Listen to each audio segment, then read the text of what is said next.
नमस्कार साथियों, आपका स्वागत है आपके अपने यूट्यूब चैनल पे।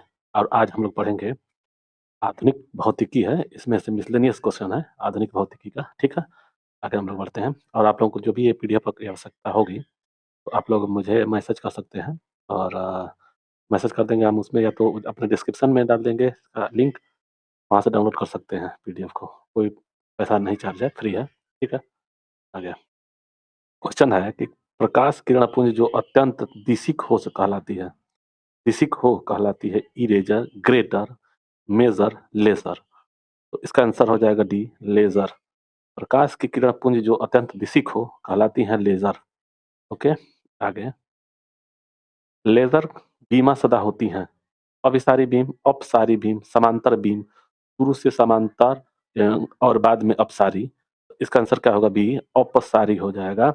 लेजर सदा होती है, लेजर जो होता है बीम जो सदा होता है अपसारी बीम होता है। आगे परमाणु में के नाभिक में होते हैं, परमाणु के नाभिक में होते हैं proton, neutron, proton, electron, electron और न्यूट्रॉन, सिर्फ इलेक्ट्रॉन। तो देखिए ये परमाणु जो होता है ना, उसके बाहरी साइड में इलेक्ट्रॉन चलते रहते हैं, जैसे ये इलेक्ट्रॉन होते हैं, इलेक्ट्रॉन, ठीक। और बीच में होता है न्यूट्रॉन और प्रोटॉन, न्यूट्रॉन और प्रोटॉन। तो न्यूट्रॉन ऐसे भी न्यूट्रॉन होता है तो न्यूट्रल रहता है, ना प्लस रहता है ना माइनस रहता है। ये धनात्मक होता है, ये ऋणात्मक होता है। और ये जो है, ये कुछ नहीं होता है, मतलब न्यूट्रल रहता है, ठीक। तो ध्यान रहे कि न्यूट्रॉन न्यूट्रल होता है, प्रोटॉन जो पॉजिटिव होता है, और इलेक्ट्रॉन होता है नाइट्रोजन होता है, मतलब कि माइनस होता है, ऋणात्मक होता है। तो इसका आंसर हो जाएगा ई, प्रोटॉन और न्यूट्रॉन, ठीक है। आगे न्यूट्रॉन की खोज किसने की थी? Rutherford, Thomson and Chadwick and Newton. तो ये फोर का हो जाएगा सी, चैडविक। पर नाच हम आपसे इससे पहले वाले में बताए भी हैं कि जैसे इलेक्ट्रॉन हो गया, इलेक्ट्रॉन याद करने के लिए इलेक्ट्रॉन, ईटा, ईटा, थॉमसन, थॉमसन, ईटा, थॉमसन, ठीक ना? थॉमसन, ईटा, पर, प्रोटॉन, प्रोटॉन। इसका क्या जगह पर, रदरफोर्ड, रदरफोर्ड। और कहीं कहीं दिया होगा गैल्वेस्टीन होगा, गोल्डस्टीन, गोल्ड स्टीन होगा, ठीक है ना? गोल्ड स्टीन, ये भी हो सकता है नाम कहीं, ठीक। और उसके बाद से न्यूट्रॉन, न्यूट्रॉन जो होता है चैडविक, चैडविक। बता रहे हैं क्या हो, ईटा, ईटा, प, ये पह, र पर, नाच, ठीक ना? तो इसका हो जाएगा टी। इसी तरह से याद कर, देखिए ये दिया हुआ है, क्वेश्चन है कि निम्न में अस्थायी कण है, प्रोटॉन, इलेक्ट्रॉन, न्यूट्रॉन, अल्फा कण। तो ये हो जाएगा, इसका सी हो जाएगा। न्यूट्रॉन जो है अस्थायी कण है, ठीक है। आगे जिस तत्व के परमाणु में दो प्रोटॉन दो न्यूट्रॉन और दो इलेक्ट्रॉन हो, उस तत्व का द्रव्यमान संख्या कितना होगा?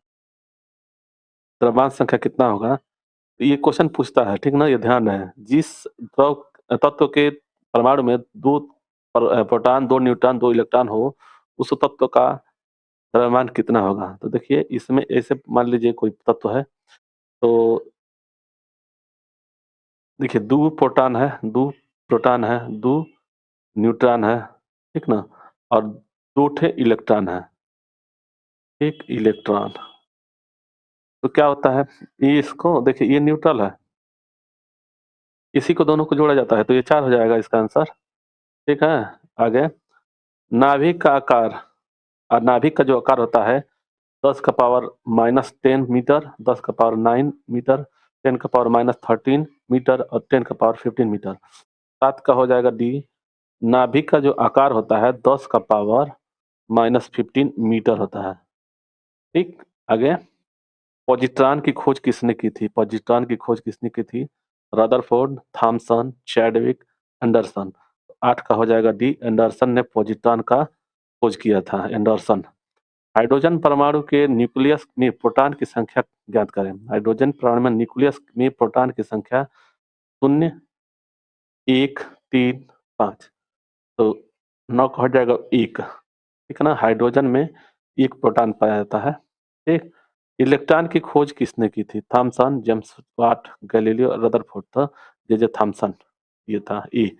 10 का हो जाएगा ए। क्वेश्चन दिया हुआ है कि किसी तत्व का परमाणु संख्या दिया हुआ कि नाभिक में न्यूट्रॉन, नाभिक में प्रोटॉन, नाभिक में इलेक्ट्रॉन। तो इसका आंसर हो जाएगा क्या? जो नाभिक में जो प्रोटॉन होता है उसी को लेते हैं तो ये हो जाएगा आंसर सी हो जाएगा। देखिए ऊपर-नीचे हो गया है लिखने में, ठीक है ना? तो इसका हो जाएगा सी, नाभिक में प्रोटॉन, ठीक है? तो नाभिक में परमाणु संख्या जो होती है ये नाभिक में प्रोटॉन होता है। उसी तरह से यहाँ पे भी इलेक्ट्रॉन की खोज था, एक और चीज़ था यहाँ पे कि हाइड्रोजन परमाणु में न्यूक्लियस में प्रोटॉन की संख्या ज्ञात करिए तो 1 होगा। वही प्रोटॉन की संख्या जो नाभिक में होगा प्रोटॉन की संख्या 1 होता है। इसी के आधार पर वो लगता है, ठीक है? आगे ये वाला देख लिया ना कि नाभिक में प्रोटॉन होगा, इसका सी हो जाएगा आंसर, ठीक? परमाणु में प्रोटॉन रहते हैं, नाभिक के भीतर, नाभिक के बाहर, कक्ष में, नाभिक और कक्ष दोनों में। तो इसका आंसर हो जाएगा 12 का ए हो जाएगा। देखिए 12 का ए हो जाएगा नाभिक के भीतर, ठीक है ना? इसके अंदर आता है। ये प्रोटॉन जो होता है, इसके अंदर रहता है, प्रोटॉन और न्यूट्रॉन, ठीक? और ये जो रहता है इलेक्ट्रॉन बाहरी साइड में घूमता रहता है, ठीक? ये जो प्रोटॉन होता है पॉजिटिव होता है, ये नेगेटिव होता है। ऋणात्मक होता है इलेक्ट्रॉन, पॉजिटिव होता है प्रोटॉन और ये जो न्यूट्रॉन न्यूट्रॉन है ये न्यूट्रल रहता है, ना प्लस रहता है ना माइनस रहता है।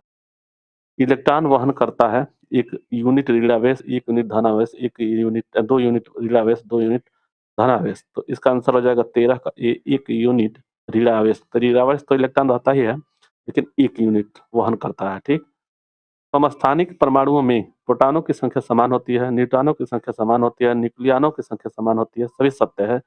14 का हो जाएगा ए, प्रोटॉनों की संख्या जो होती है समस्थानिक में, याद रहे स्थानिक में जो होता है प्रोटॉनों की संख्या जो होती है, संख्या प्रोटॉनों की संख्या समान होती है, समान होती है, ठीक? तो ये याद रहे कि समस्थानिक में प्रोटॉनों की संख्या समान रहती है।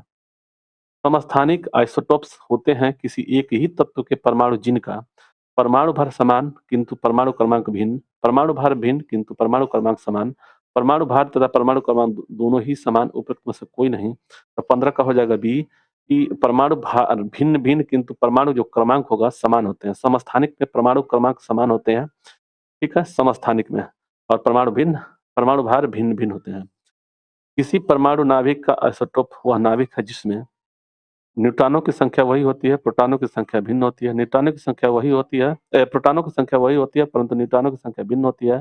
प्रोटॉनों और न्यूट्रॉनों दोनों की संख्या वही होती है, प्रोटॉनों और न्यूट्रॉनों की संख्या भिन्न-भिन्न होती है। तो 16 का हो जाएगा बी, प्रोटॉनों की संख्या वही रहती है। जैसे आइसोटोप मतलब कि समस्थानिक हो गया ना, समस्थानिक। इसमें क्या होता है कि प्रोटॉनों की संख्या समान वही होती है, परंतु न्यूट्रॉनों की संख्या भिन्न-भिन्न होती है। तो इसका आंसर हो जाएगा बी। ऐसे तत्वों वैसे तत्वों जिनके इलेक्ट्रॉनों की संख्या भिन्न-भिन्न हो परंतु उनकी द्रव्यमान संख्या समान हो वो कहलाते हैं समस्थानिक, समभारिक, समानवयी और समन्यूट्रॉनिक। तो 17 का हो जाएगा बी, समभारिक हो जाएगा। जिसके इलेक्ट्रॉनों की संख्या भिन्न-भिन्न हो परंतु द्रव्यमान संख्या समान हो तो कहते हैं समभारिक। सही है ना? समभारिक, ठीक है। ऐसे परमाणु जिनके परमाणु क्रमांक समान परंतु परमाणु द्रव्यमान भिन्न-भिन्न होते हैं वो कहलाते हैं। 18 का क्या हो जाएगा बी, समस्थानिक। ठीक है ना? कह रहा है कि परमाणु क्रमांक समान होते हैं, परमाणु जो क्रमांक होते हैं समान होते हैं परंतु द्रव्यमान भिन्न-भिन्न होते हैं, तो समस्थानिक कहलाते हैं। और समभारिक क्या होता है? समभारिक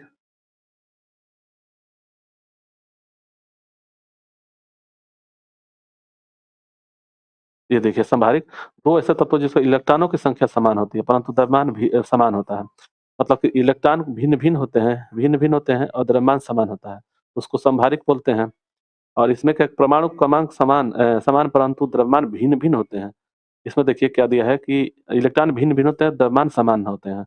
और इसमें भी वही चीज़ है कि द्रव्यमान भिन्न-भिन्न होते हैं और परमाणु क्रमांक समान होते हैं, तो ये समस्थानिक हो गया। ये ध्यान रहे, इसी तत्व के सर्वाधिक समस्थानिक होते हैं यूरेनियम में, रेडियम में, हाइड्रोजन में, पोलोनियम में, तो इसका हो जाएगा 19 का, डी हो जाएगा पोलोनियम में। सर्वाधिक समस्थानिक होते हैं पोलोनियम में।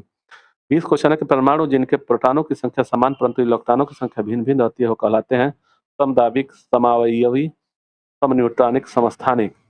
दिया हुआ है कि जिनके प्रोटॉनों की संख्या समान परंतु न्यूट्रॉनों की संख्या भिन्न-भिन्न होती है, तो इसको क्या बोलते हैं? इसका हो जाएगा डी, समस्थानिक।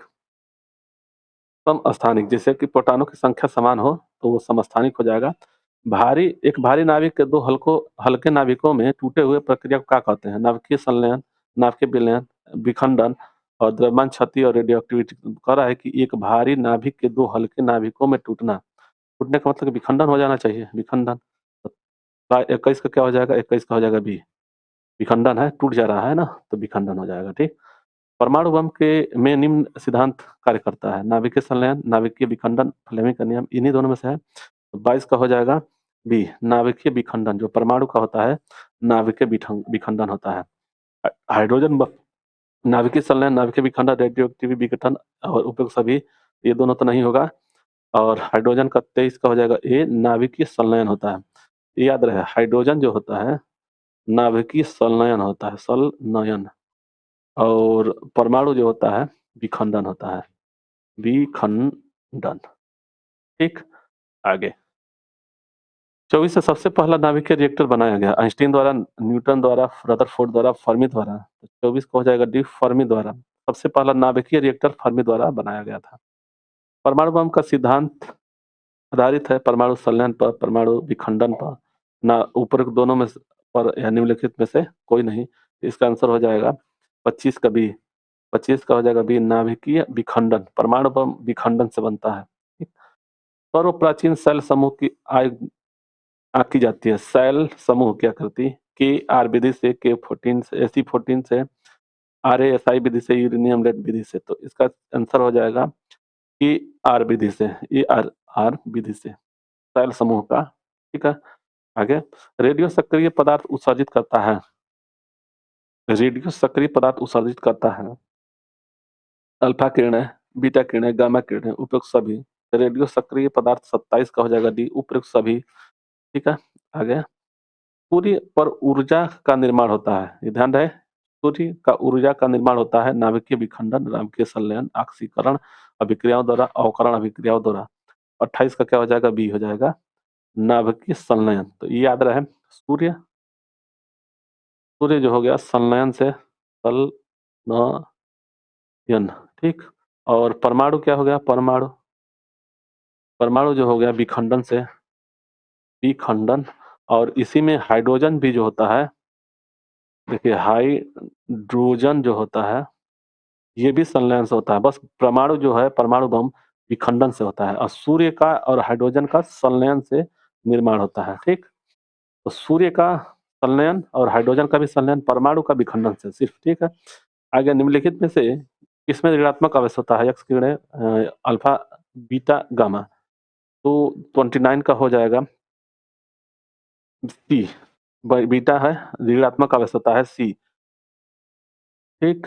आगे नाभिकीय रिएक्टर और परमाणु बम में क्या अंतर होता है? नाभिकीय रिएक्टर और परमाणु बम में क्या अंतर है? नाभिकीय रिएक्टर में कोई श्रृंखला अभिक्रिया नहीं होती, जबकि परमाणु बम में होती है। नाभिकीय रिएक्टर में श्रृंखला अभिक्रिया नियंत्रित होती है, नाभिकीय रिएक्टर में श्रृंखला अभिक्रिया नियंत्रित नहीं होती है। परमाणु बम में कोई श्रृंखला अभिक्रिया नहीं होती है, जबकि नाभिकीय रिएक्टर में होता है। तो 30 का क्या हो जाएगा? 30 का हो जाएगा बी, नाभिकीय रिएक्टर में श्रृंखला अभिक्रिया नियंत्रित होती है, ठीक। आगे नाभिकीय रिएक्टर में, नाभिकीय रिएक्टर के निर्माण में निम्नलिखित में से कौन सा एक अनिवार्य है? कोबाल्ट, निकिल, जर्मेनियम, जर्कोनियम और टंगस्टन। नाभिकीय रिएक्टर निर्माण में कौन सा अनिवार्य है? तो 31 का क्या हो जाएगा? सी, जर्कोनियम, ठीक है। आगे अल्फा कण में, अल्फा कण के 2 इकाई धन आवेश होते हैं, इसका द्रव्यमान लगभग बराबर होता है। 2 प्रोटॉनों के, हीलियम के एक परमाणु के, और 2 प्रोटॉनों और 2 न्यूट्रॉनों के द्रव्यमान के योग के, और 2 पराजितानों के, क्योंकि क्योंकि क्योंकि प्रत्येक पराजितान केवल एक धन आवेश होता है। तो 32 का क्या हो जाएगा? 32 का हो जाएगा बी, हीलियम के एक परमाणु के बराबर होता है। कोबाल्ट 6 आमतौर पर विकिरण चिकित्सा में प्रयुक्त होता है, क्योंकि इसका उत्सर्जन करता है अल्फा किरणें, बीटा किरणें, गामा किरणें, एक्स किरणें।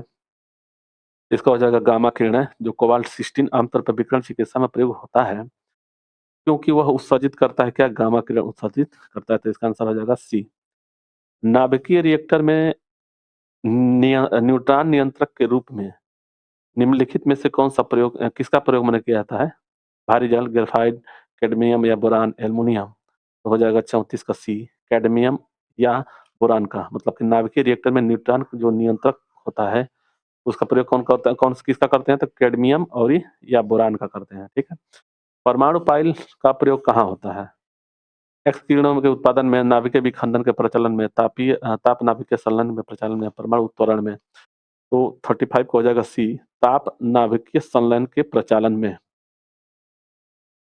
क्यूरी किसकी इकाई का नाम है, तो रेडियो ये वाला हो जाएगा, ये 36 का हो जाएगा रेडियो एक्टिव धार्मिकता क्यूरी का, ठीक।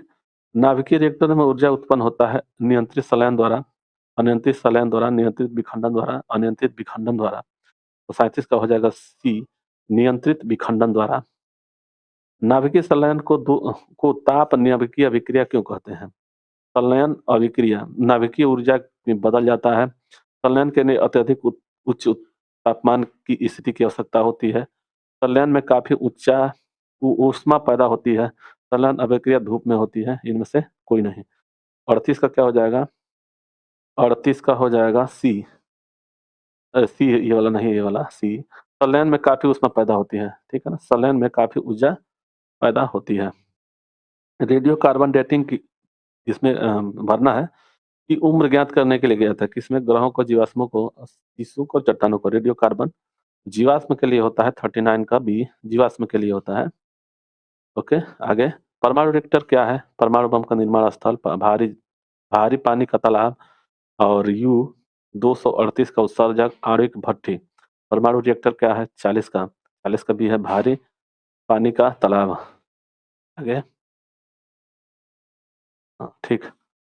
पृथ्वी का आय का निर्धारण निम्न में से किस विधि द्वारा किया जाता है? कार्बन डेटिंग, जैव तकनीकी, जैव गणितीय, यूरेनियम द्वारा। तो पृथ्वी की जो आय होती है, इसका हम लोग यूरेनियम की विधि से आय को निर्धारण करते हैं। और वहीं पे जीवाश्म का जो होता है कार्बन डेटिंग, कार्बन 14 से उसकी आय का निर्धारण किया जाता है, ठीक। निम्नलिखित कथनों पर विचार कीजिए। अर्नेस्ट रदरफोर्ड ने रॉयल सोसाइटी के समक्ष कहा था कि मनुष्य को नाभिकीय शक्ति की कभी उपलब्ध नहीं होगी। कारण क्या है? उसे यह विश्वास था कि आइंस्टीन का नियम फेल हो जाएगा और मात्रा ऊर्जा में परिवर्तित नहीं होगी। नीचे दी गई कोड योजना में से निम्न अपने स्तर पर चयन कीजिए। दिया हुआ है कि दोनों ए और आर सत्य हैं और आर सही कारण है। दोनों आर और ए और आर सत्य है किंतु आर सही कारण नहीं है। ये सत्य है किंतु आर असत्य है। ये असत्य है किंतु आर सत्य है। तो 42 का हो जाएगा ए। दोनों सत्य हैं और आर सही कारण है उसका, मतलब कि ये जो दोनों है वो दोनों सही है और ये जो आर है इसका कारण है, ठीक है। सूर्य की ऊर्जा उत्पन्न होती है। सूर्य की ऊर्जा उत्पन्न होती है आयनन द्वारा, संलयन द्वारा, विखंडन द्वारा। तो इसका हो जाएगा सूर्य का ऊर्जा हाइड्रोजन और सूर्य का जो होता है संलयन द्वारा, नाभिकीय संलयन के द्वारा होता है। तो ये हो जाएगा 43 का बी। और परमाणु ऊर्जा का नाभिकीय विखंडन के द्वारा होता है।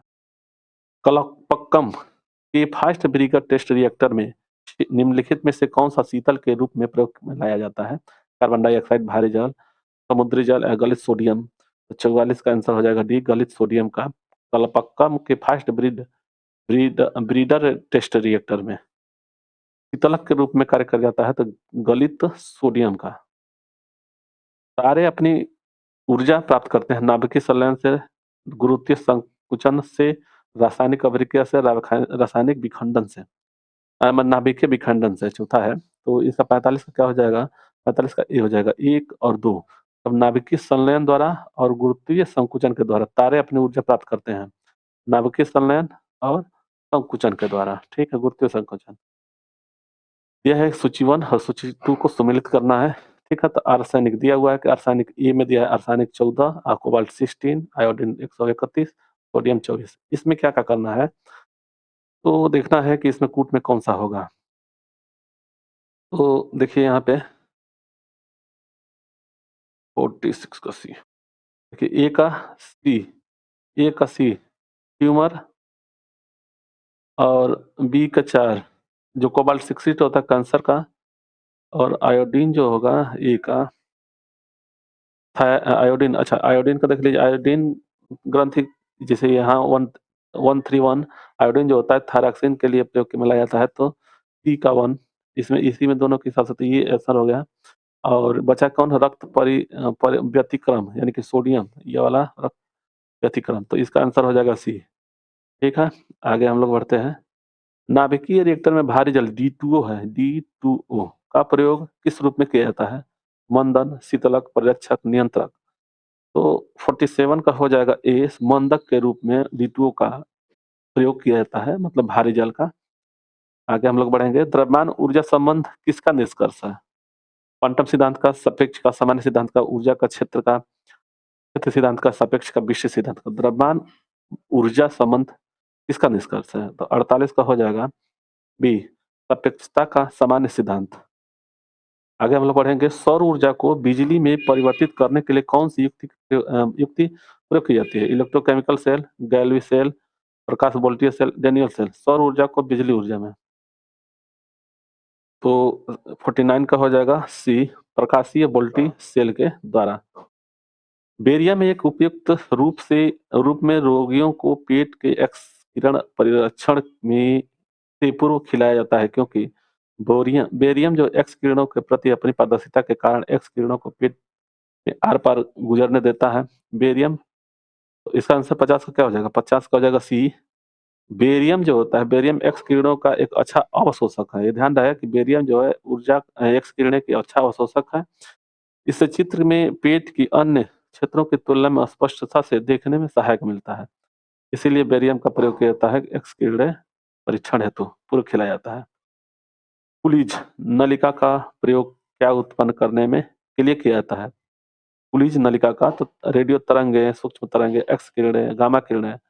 51 का हो जाएगा सी। ठीक है, आगे। परमाणु बम के विस्फोट में भारी मात्रा में ऊर्जा किसके कारण निकलती है? परमाणु बम में विस्फोटक में भारी मात्रा में तो क्या होता है? द्रव्य का ऊर्जा में परिवर्तन, रासायनिक ऊर्जा का ताप ऊर्जा में परिवर्तन, यांत्रिक ऊर्जा का नाभिकीय ऊर्जा में परिवर्तन, न्यूट्रॉन का प्रोटॉन में परिवर्तन। 52 का हो जाएगा, 52 का ए हो जाएगा, द्रव्य का ऊर्जा में परिवर्तन। अतिचालकता किस तापमान पर अत्यधिक महत्व हो सकती है, जिससे लाखों रुपए की बचत हो? अत्यंत कम तापमान पर, उस तापमान पर जिस पर अर्धचालक हो जाता है, सामान्य तापमान पर, अत्यधिक ऊंचे तापमान पर। तो इसका आंसर क्या हो जाएगा? 53 को हो जाएगा सी, सामान्य ताप पर। एक्स किरणों का उपयोग क्रिस्टल संरचना के अध्ययन के लिए किया था, क्योंकि एक्स किरणों को क्रिस्टल रूप पूर्णतः अवशोषित करता है। एक्स किरणों का तरंग दैर्ध्य तथा क्रिस्टल में के अंतर परमाणु की दूरी की परिमाप को कोटि समान होती है। एक्स किरणों का तरंग दैर्ध्य एक छोटी होती है अपेक्षाकृत क्रिस्टल के अंतर परमाणु की दूरी के, और डी है कि एक्स किरणों के लिए क्रिस्टल पूर्णतः पारदर्शी होता है। 54 का क्या हो जाएगा? 54 का बी हो जाएगा कि एक्स किरणों की तरंगदैर्ध्य तथा क्रिस्टल के अंतर परमाणु की दूरी की परिमाप को कोटि समान होती है। और यह डायोड यह प्रयुक्त है जो धारा को एक ही दिशा में प्रवाहित होने देती है, दोनों दिशा में प्रवाहित होती है, एक ही दिशा में प्रवाहित होने नहीं देती है। उपरोक्त में से कोई नहीं, तो यह जगह 55 का ए हो जाएगा कि डायोड जो होता है एक ही दिशा में धारा को प्रभावित करती है। तो आज हम लोग ये 55 क्वेश्चन पढ़े, और आप लोगों को वीडियो अच्छा लगे तो लाइक से सब्सक्राइब करिएगा। दूसरा वीडियो में हम लोग आगे पढ़ेंगे इससे, ठीक है? तो आप लोगों को जो पीडीएफ की ज़रूरत होगी तो हमको कमेंट बॉक्स में, चाहे हम उसको डिस्क्रिप्शन में डाल देंगे और वहाँ से आप लोग देख लीजिएगा। ठीक है? धन्यवाद।